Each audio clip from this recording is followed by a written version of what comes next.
Bonjour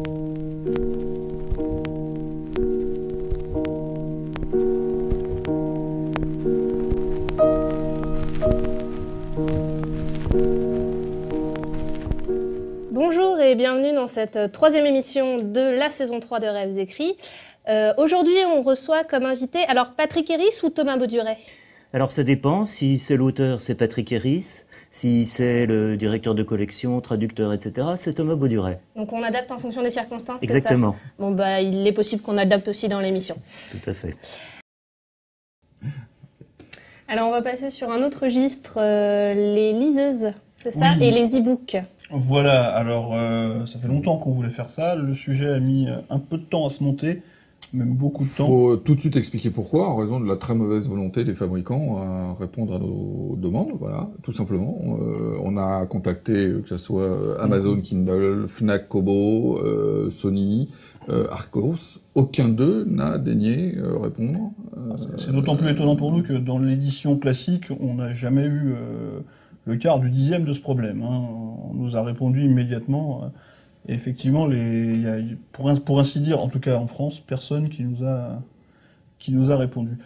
Donc on a choisi comme base trois modèles à tester. Le leader du marché. Ouais, la Kindle d'Amazon, avec, à mon sens, plus d'inconvénients que d'avantages, mais on pourra peut-être en parler. On en reparlera. On a aussi parlé de la Sony. La Sony, alors que non, elle n'a pas un nom spécifique, je la connais très bien parce que c'est la mienne, voilà, tout simplement.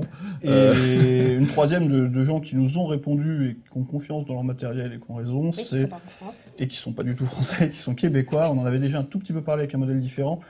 C'est la liseuse de l'éditeur Dédicace qui lui par contre nous avait fait confiance tout de suite. Ouais, et qui est assez intéressante. Qui avait plein raison. De points de vue, elle est assez sympathique. On va commencer par celle-là d'ailleurs parce qu'elle est marrante. Elle a un format assez grand dans l'absolu.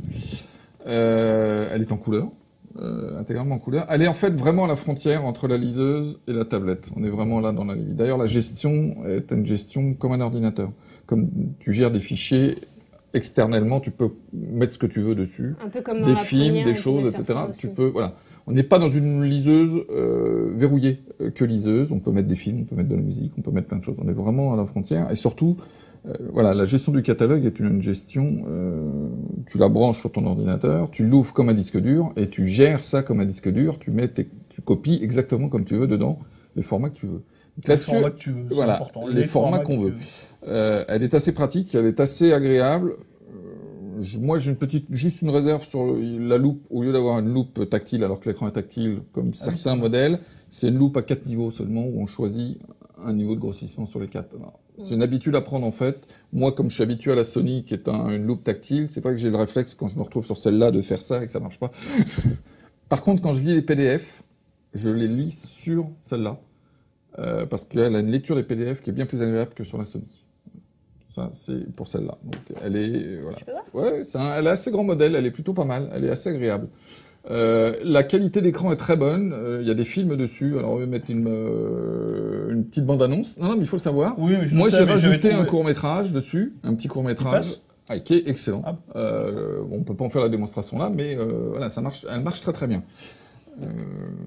Ça, faut le savoir. Donc moi, la mienne, c'est une Sony basique, avec son petit étui, avec la petite lampe. Oh, c'est mignon, qui permet d'avoir un éclairage supplémentaire. L'avantage de celle-là, bon, l'écran est pas très grand, l'avantage c'est une facilité d'utilisation en direct, et surtout, lecture de tous les formats possibles et imaginables. Là aussi. Là, vous avez le maximum des formats de lecture. Vous couplez ce petit appareil avec le petit programme sur Internet qui s'appelle Chapitre, qui vous permet de gérer une bibliothèque numérique. Avec ça, vous êtes les rois du monde. Alors voilà, c'est exactement l'inverse sur la Kindle. La Kindle ne lit que son format. C'est-à-dire que ce qui est, je crois qu'on est au moins tous les trois tous d'accord. Oui, Patrick nous dira après, mais la Kindle ne s'adresse que des gens qui lisent que ce format-là. Donc en gros, qui achètent sur Amazon et uniquement sur Amazon, ou des petits génies qui savent transformer des formats. C'est assez compliqué de le faire, mais on y arrive quand même. Bon, dans l'absolu, oui, on y arrive. C'est assez compliqué. Le vrai problème d'Amazon, c'est sur la politique des fichiers d'usage. Plein de gens s'en plaignent sur Internet en permanence. Il faut quand même soulever le problème, c'est-à-dire que tout est verrouillé pour que l'usage soit unique et nominatif par machine. Oui. Je veux dire par là, tu achètes une deuxième machine, une deuxième Kindle pour en avoir une maison de campagne et une chez toi. Tu ne peux pas avoir le livre sur les deux. Tu es obligé de le lier à l'une et tu ne peux pas, si tu l'exportes sur la deuxième, il est perdu dans le premier. Ce qui est relativement logique dans le thème de l'e-book, puisque de toute façon on sait très bien maintenant que quand on prend un livre chez Amazon pour un e-book, on ne l'achète pas. On peut considérer que c'est une location à longue durée. On a bien vu ceux qui subitement se sont retrouvés que leur exemplaire de 1984 avait été retiré pour question de droit. Donc personnellement, si un jour il y a une bisbiche chez un éditeur, je doute qu'ils viennent chez moi pour me prendre le bouquin même s'ils me remboursent. T'en penses quoi toi de ces liseuses justement? J'ai un Kindle, mais qui, moi par contre, j'ai pas trop de mal à lire certains formats. C'est vrai que c'est un petit peu compliqué pour le mettre dessus, mais c'est aussi moi qui suis bras cassé niveau 10, faut le dire. Je l'ai pris surtout pour lire des manuscrits. Et là, en effet, c'est extrêmement pratique, avec l'encre liquide, etc. Ça ne remplacera jamais un bon bouquin. Mais bon, ça fait beaucoup moins mal aux yeux que de lire sur un ordinateur. Mais ça, je pars d'un usage purement professionnel et beaucoup moins récréatif. Je vais conclure là-dessus. À titre personnel, je lis pas sur liseuse, très très peu. Ça m'arrive de lire des PDF en cas d'urgence quand on a une interview et que le livre papier n'est pas sorti. C'est une tannée, hein, évitez s'il vous plaît. La seule raison qui pourrait me faire acheter une liseuse, c'est de faire un cadeau. C'est quelqu'un qu'on voudrait une, ou moi qui voudrais faire découvrir ça à un féru. Et là, il y a un gros avantage dans la dédicace dont on n'a pas parlé, c'est qu'elle est blindée de titres. Ah oui, c'est-à-dire que effectivement, comme dédicace, la première, elle est fournie avec des titres. Quasiment, enfin, pas la moitié, mais je sais pas, une grosse partie de leur catalogue, aussi bien en audio, d'ailleurs en livre audio qu'en livre papier est dedans, plus une bonne trentaine de textes libres de droit, 84 d'Orwell. C'est plus de 50. Oui, enfin, il y en a. C'est plus de 50. Ouais, c'est possible. Il y en a vraiment beaucoup qui fournissent directement avec la bécane. On va finir sur les liseuses. L'actualité de Patrick. Et on va parler de l'actualité de Patrick. Tu m'as coupé l'herbe sous le pied. De l'actualité de Patrick et de Thomas. Cette émission 3 est terminée. On se retrouvera dans 15 jours pour l'émission 4. On remercie la technique, toute l'équipe de No Life et surtout... Alors surtout, là, cette émission, elle est pour lui, Jonathan Casse.